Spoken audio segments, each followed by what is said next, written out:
If you aren't recovering properly, good luck attaining and reaching whatever your goal is when it comes to health and wellness or fitness or performance, because be it physical or mental performance, if you aren't recovering properly, you will not be able to perform the way that you want. Now, how do you know how well you're recovering? And yes, you can go out and get one of these fancy gadgets or gizmos with all this in-depth information about your recovery, and that's great for some people, but for some people, it may not be in their best interest to have all that information. And that's why by the end of this video, you're gonna have 3 simple, easy, and free or close to free ways to start tracking your recovery now so you can be successful in attaining whatever your goal is.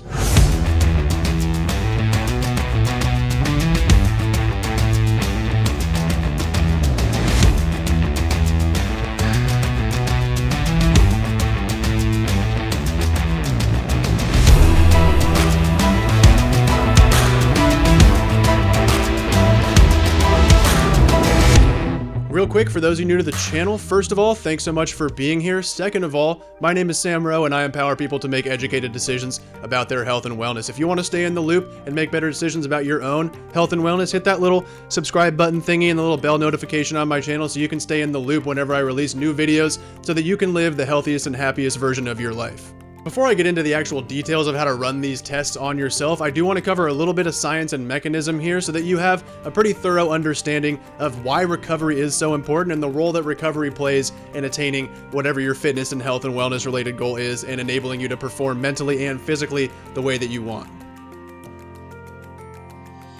Now, as far as this brief little bit of sciencey and mechanism-y type stuff goes, I'm not going to go as in-depth as I would love to go because I nerd out on this stuff really hard. All you really need to understand is that the adaptation that takes place on any fitness and health and wellness related journey that we're embarking upon really takes place when our body is recovering from the strain that we put it through.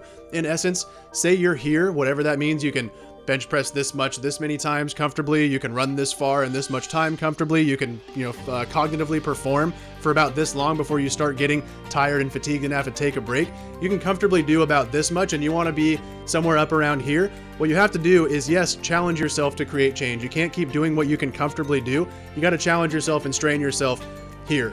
Now, the way that our bodies adapt is by consistently being strained above what they can comfortably do, and then our bodies and our brains start to say, okay, we're consistently having to do this much. We should probably lay down some more muscle tissue, or we should strengthen the connections between different parts of our brain to make it easier for us to focus for longer, or strengthen the connections between our nervous system and our muscles to recruit them more efficiently in an exercise, or be able to expand our cardiovascular capacity because we're consistently having to run more than we can comfortably do.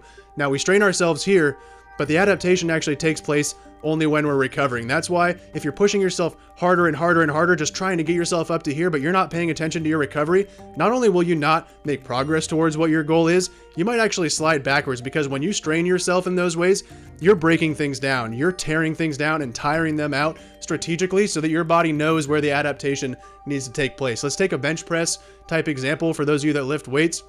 Say you can comfortably do X amount of weight 10 times, and that's kind of pretty easy for you. It's kind of in your comfort zone. It's not a heavy amount of strain, but you want to be able to build up more chest tissue, more tricep tissue, whatever it might look like for you, whatever you're looking to accomplish there.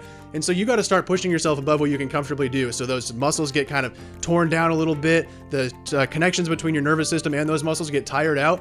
Now, as you're recovering overnight, your body starts to strengthen those things to prepare them to deal with that level of strain again. That's how you go from here to here. Then you got to strain yourself here to get up to here. You strain, recover, strain, recover, strain, recover, until now this is your new comfortable operating level. And then you can strain, recover until you get yourself up here. Again, if you're not recovering, you'll find yourself sliding further and further down because you're strategically breaking things down and tiring them out without allowing yourself to actually build back up stronger. And that adaptation process happens when you're recovering, and most of that recovery happens overnight. Yes, there's the important things about nutrition, making sure you have the right nutrients and the protein and all of these things so that your body has the building blocks to recover, but in large part, that recovery happens overnight. That's why when we're going to go over these 3 ways to measure your recovery right now, the best time to do them is going to be in the morning, immediately after you wake up, before you've drank any water, had any coffee, or gone for a walk or anything like that, so that you can get the most consistent readings as to how well you're recovering overnight after the bulk of that recovery has happened. Alright, now that we're past that, let's get to these 3 ways that you can start tracking your recovery. And while these will not give you nearly as much information as something like an Oura Ring or a Whoop or any other tracking device might give you with the different breakdowns of your heart rate variability and your deep sleep ratios and all of these things, what they will give you, if done consistently, is a good kind of trajectory of your recovery. Having a good idea of your trends of recovery. If you're consistently recovering at a pretty good level, that's great. You're not straining yourself so hard and not allotting proper time for recovery, you will make progress towards your goal. But if you're reading out here and then after a couple of days of hard strain you start reading out here, you know that you need to back off on your strain so your body can recover, so it's primed to take on strain the next day. That's why it's important to do these consistently over days and weeks and months so that you have a really good idea of what your baseline is. So when you start to see yourself falling away from that baseline, you know you need to start prioritizing your recovery. All of these tests are going to measure the recovery of your nervous system in particular, not necessarily the muscles or the parts of your body that you're using. That's going to be more based on feel and some other things, but it's going to measure the recovery of the command center that makes everything tick all across your body, your nervous system. That's why when we do these in the morning, you want to make sure you're not checking your phone and looking at these notifications and responding to an email and going and eating some food, because those things will change the state of your nervous system and you'll get inconsistent readings if you measure yourself after doing those things as opposed to if you do them right after you wake up first thing. Get up out of bed, go sit down, perform the test, administer the test, track your results, and then get on with your day. That's the best orientation to do these in.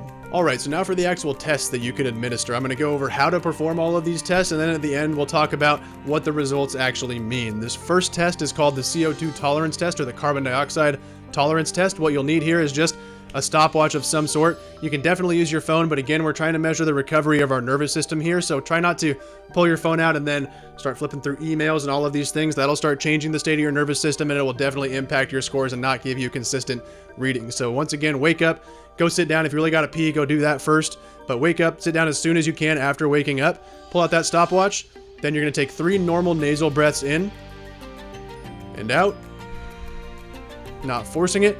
On the 4th inhale, you're going to take a maximum nasal inhale, filling up belly, ribs, lungs. And then once you get to the top of that inhale, as you begin your exhale, you start your timer. And now your goal here is to extend the duration of your exhale as long as you can. You want to see how long you can make it take to exhale all of that air without stopping the exhale at any point or breathing back in. Once you get to the end of your exhale, not when you need to take another breath in, because you could probably hold your breath a little bit longer at the end of the exhale before taking an inhale. Once you get to the end of that exhale, stop the timer. That's going to be your score. And then you want to track that score on a day-to-day basis so that you know what your recovery trends are over time. That's how you perform that CO2 tolerance test. Really simple. 3 nasal breaths in and out. 4th inhale is a nasal inhale as deep as you can. Start your timer. Begin your exhale as slowly as you possibly can. Ideally through your nose. You can also kind of like blow out through a straw through your mouth if you want to do things that way, but then controlling that exhale for as long as you can, as slowly as you can, trying to get that maximum amount of time spent on that exhale. Stop the timer once you get to the end of the exhale. That's your number, and that's your score for your CO2 tolerance test.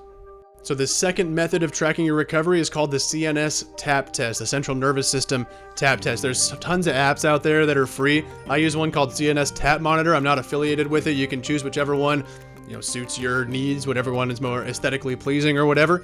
Basically, all you do is you open up the app, and it's going to measure how many times you can tap your finger within a certain amount of time. This one is set to 5 seconds. You put the heel of your hand on something flat, hovering over your phone, and then you want to tap it as many times as you can. I'm going to do one right now. I'm just going to use my knee here.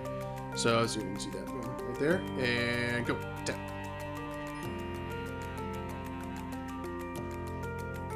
As many times as you can. And then it says tap count, whatever, save the entry, yes. The cool thing about this one is it gives you a nice graph so that you can actually see, if you're doing this at the same time every day, the trends of your recovery over time. Say that you're normally hovering at this, and then on any given day you're down around here in the morning. That's a good sign to take that next day a little bit easier. Again, tons of apps out there, but that CNS Tap Test is a really quick and easy way to measure your recovery in the morning. The third simple, easy, and free or close to free way to measure your recovery is called an isometric grip strength test. The best way to do this is if you have a bathroom scale handy. All you do is upon waking, get a timer out, set it for 10 or 15 seconds, start that timer. You're going to grab the scale with your hands and you're going to squeeze that sucker as hard as you can for 10 or 15 seconds. Pay attention to the numbers. See what the highest number is that it reads out over the course of that 10 or 15 seconds.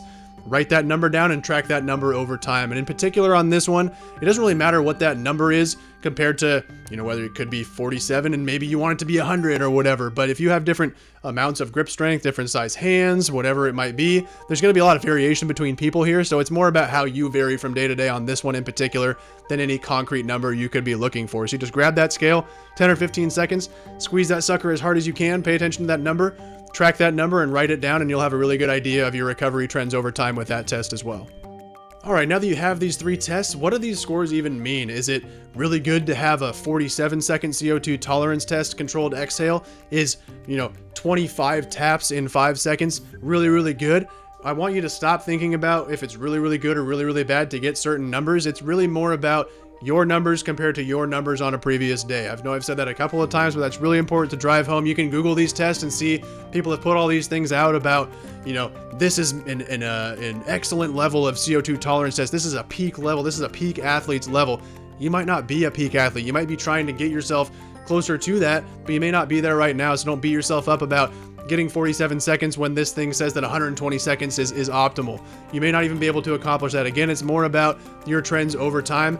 Pick a test, administer that test for a couple of weeks in a row at least every single morning, so you have a pretty good idea of what kind of the upper end of your range is when it comes to the amount of times you can tap, how long you can control your exhale, your maximum grip strength, squeeze.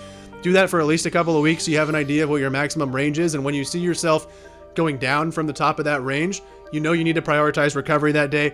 Ease off on your strain, maybe skip the workout for that day. Really prioritize your sleep and good nutrition and drinking water and having electrolytes and all of these things that are really important to your recovery, which I'll definitely do a video on at some point, some of the biggest kind of recovery factors. But prioritize that recovery the next day, really prioritize sleep that next night, administer the test again the next morning, and once you get back up to within that maximum range, your body's ready to take on strain again. It's much, much, much healthier, and you'll have a much higher rate of success or possibility of success in attaining your goal if you pay attention to this and you take strategic days off when your body needs it, as opposed to pushing through that and just trying to go no pain, no gain, let's crush through this. I don't feel up to it, but I'm just gonna absolutely push through it. That's going to lead to diminishing returns, and you're setting yourself up for nothing but failure and frustration and possibly even injury if you don't pay attention to it for long enough. So paying attention to this recovery, having an awareness of your recovery, and adjusting your strain accordingly is absolutely fundamental and crucial to achieving whatever your health and wellness or fitness related goal is.